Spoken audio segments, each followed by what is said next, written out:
Hello and welcome to this building video for Windrose. In this video I will build this little house over here using only the materials you get at the very start of the game, like already during the tutorial phase. So you will be able to get all the stuff I use for this build in the first few hours of gameplay.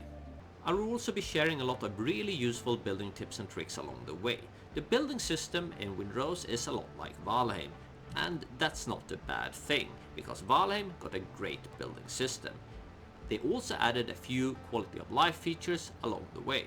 You can increase and decrease height of where you place stuff and find you by pressing Z and scrolling up and down. You can also rotate stuff. In advanced building options, you can set different angles for rotation. You can put snapping on and off, which makes it possible to overlap stuff freely. You can also change camera angle. This is a really nice quality of life feature which makes it a lot easier to place roof, for example. You can also manipulate terrain, again just like in Valheim, but the terrain manipulation is actually not as good. It's kind of difficult to work with, so this is really an area where the developers could improve. You're also restricted to only work with the terrain that is already in place, so I won't be able to place sand up here, for example, or grass down on the beach. I think a good idea to start your build is by building a pier, because you will need a pier anyway, so it's nice if it kind of ties into the rest of the build.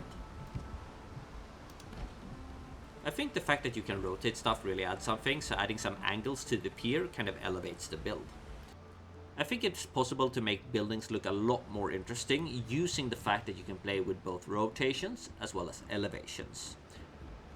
We're also using the pier as foundation for the house, so it will be the floor in the house. And the reason for that is the only other thing you have access to when you start the game, or early on in the game, is the stick foundation and the stone blocks. And I think those don't really look very good as floor in your house, while this one, until you get access to better looking floor pieces, still looks quite good.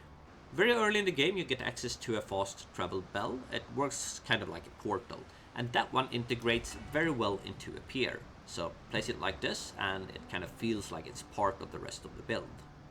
Another thing that I think adds a lot to a build is by mixing materials. So in this case I will be using stone for the first floor. One problem you run into working with stone blocks if you create larger surface areas is that the textures don't really blend well together, so you get this really blocky surface.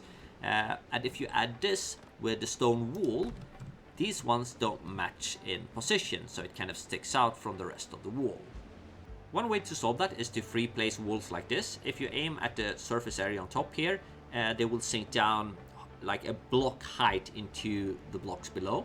So it works like this, and then we can just press P to snap, and snap all the way over here. And this, you can see, blend a lot better together.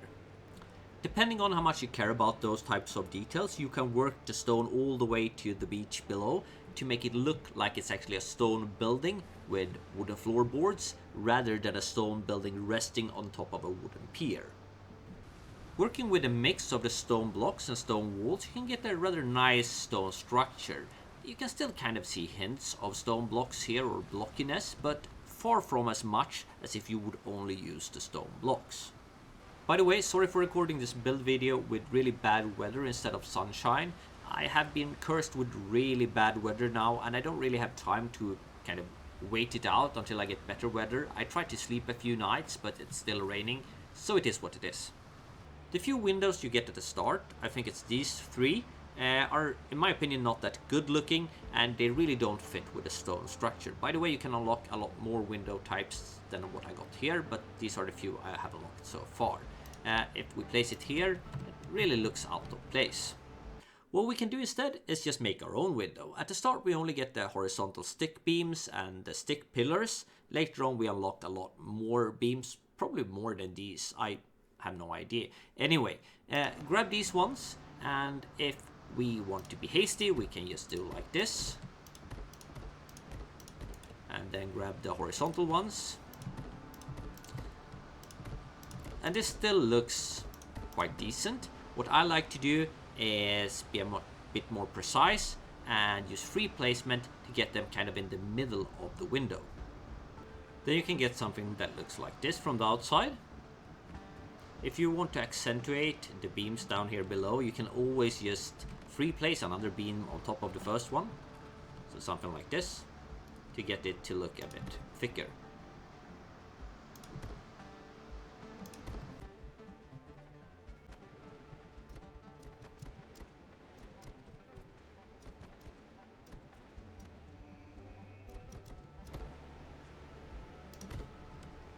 If you don't want the door to be stuck kind of outside of the stone like this, I don't think that looks that good. You can always free place that one as well. I think this looks a bit better. At the start of the game, we only have access to the leaf type of roof, but we do get access to it very early with two different inclinations, so either quite steep or a bit more flat. Roof always looks better if it overhangs the wall by a bit, because that's how you usually build. We can use sticks to offset outwards by half tile, like this, and then attach the roof to that offset.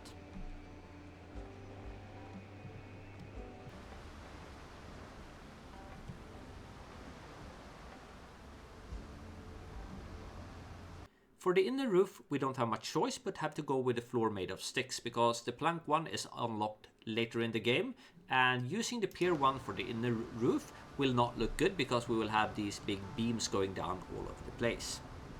We're in the same position when it comes to stairs early game, because we only have the stone ones and the stick ones, and the stone ones on top of wooden boards I don't think really fits, that you need to make a stone floor as well. So we go with the stick ones, and then as soon as you get access to the wooden ones, it's easy to switch them out.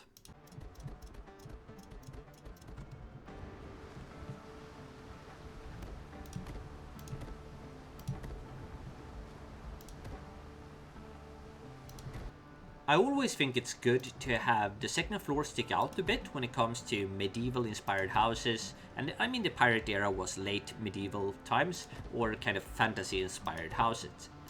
It makes it look a lot better, I think. Later on, when you get access to more beams, you can also add them as support beams here below, and it will look really nice. Early game, you actually have access to quite a large selection of wall materials to choose from. You have the bark, you have the stone one that we used on the first floor, you have the stick, and you have the leaf wall. I will go with the bark one here.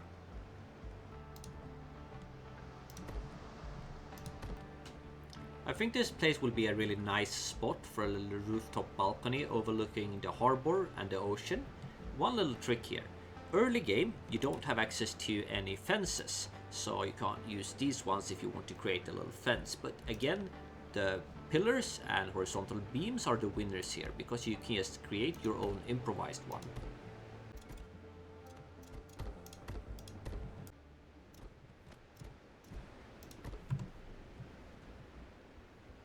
Being able to free play stuff unlocks a lot of potential, because you can do patchwork so you don't have to confine to the grid. I will have the first floor here weaving a bit, while the upper floor will be straight lines. That will make it easier to construct the roof. So I will have one gable over here, one over here, and one over here. The intersection of the roof sticking out here, I will just hide below some floor tiles to make it look like a little bench here in front of the windows. And just like with the first floor, having the roof stick out a little bit from the wall will make the building look a lot better. So let's just add these ones so we have something to attach to.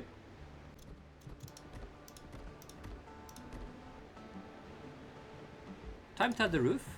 Just working around the building here, the extra camera angle or the higher camera angle is extremely useful. Any small holes or patchwork due to not placing the walls here at even spacing can usually be covered up with free placing. In this case, I am using beams again, just to cover on the top here.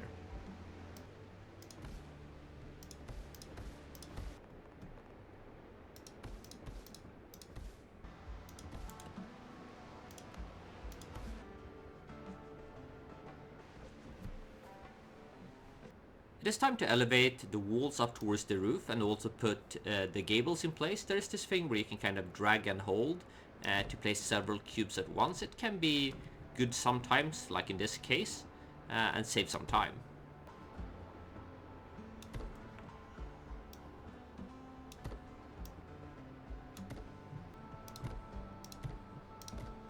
Let's do all the windows on the second floor as well, the same way I did the first floor.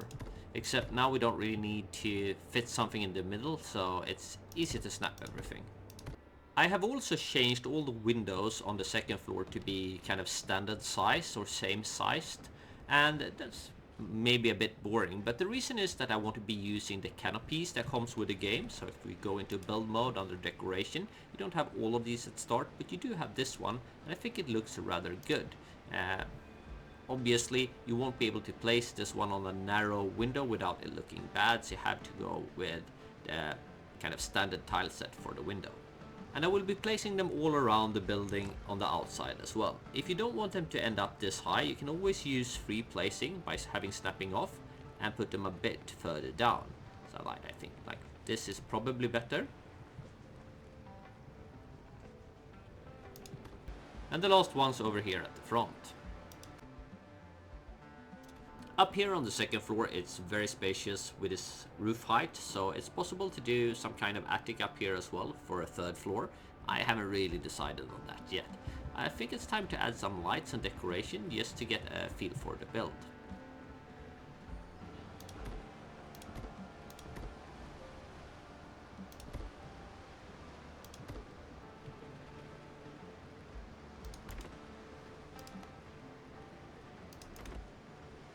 So this is the starting house at nighttime. I think you can make it even more interesting if you put, for example, a little balcony here. If you do make an attic with a little door in front. I think it looks nice from most directions with a lot of interesting angles.